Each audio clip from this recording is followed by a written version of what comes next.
What's up, it's Justin, Mr. CMB. I'm back with another video. Shout out to everybody who's liking, subscribing, and sharing that channel. Look, I wanted to make this quick video. Why people really fail.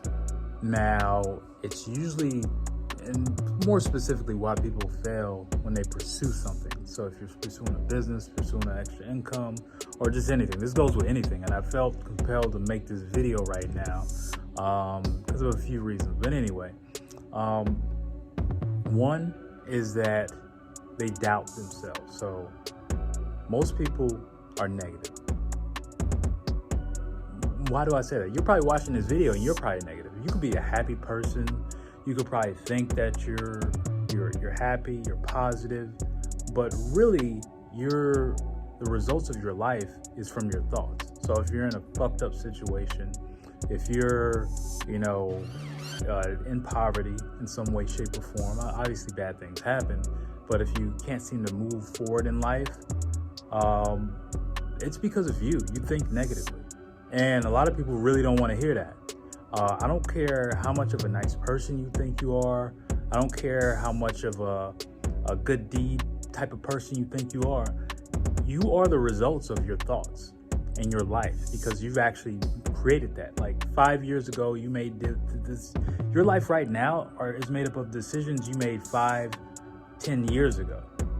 Also, the past year, in the past couple months, what decisions are you making? Where are you spending your time at?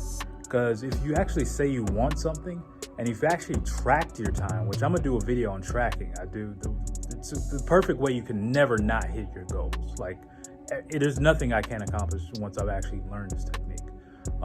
And I learned it from someone else on YouTube, so I'm gonna share it with you guys. But anyway, it's your fault.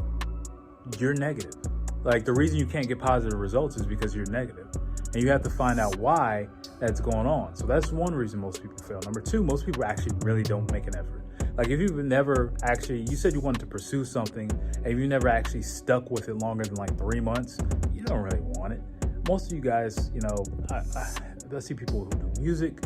I see people who do business. They're hopping from one thing to another. I see people who say they want to leave their job and get another job. I see people who say they want to get a skill set and do this and do that. They never really do it. If they actually sat down and documented them actually making an attempt over the course of like 3 months, not even a long time, I can guarantee you they've done absolutely nothing. And when I'm actually saying taking action, I'm saying, let's say you're trying to find a new high-skilled job. You got a new skill, or you think you have some skills and you want to switch. If you find a new job, you should be applying to 10 places minimum a day. If you're trying to actually start a new business, you should reach out to 10 people minimum a day, minimum, to generate leads. If you're looking to make music, you should be making music every day, 1 hour a day. There's no excuse. You have an hour a day, trust me. I do a lot of stuff, and I'm gonna show you my schedule whenever I make this video at some point this month, because I really want it to be detailed and a good video for you guys. You'll see my schedule is crazy, and I get a ton of stuff done. And I know I get it done because I see it, I track it. You can't tell me anything. I know what I've done the past couple of days. I know what I've done 3 months ago, and that's why I'm right here right now. So it's your fault. You don't hit your goals. Like, comment, share, subscribe.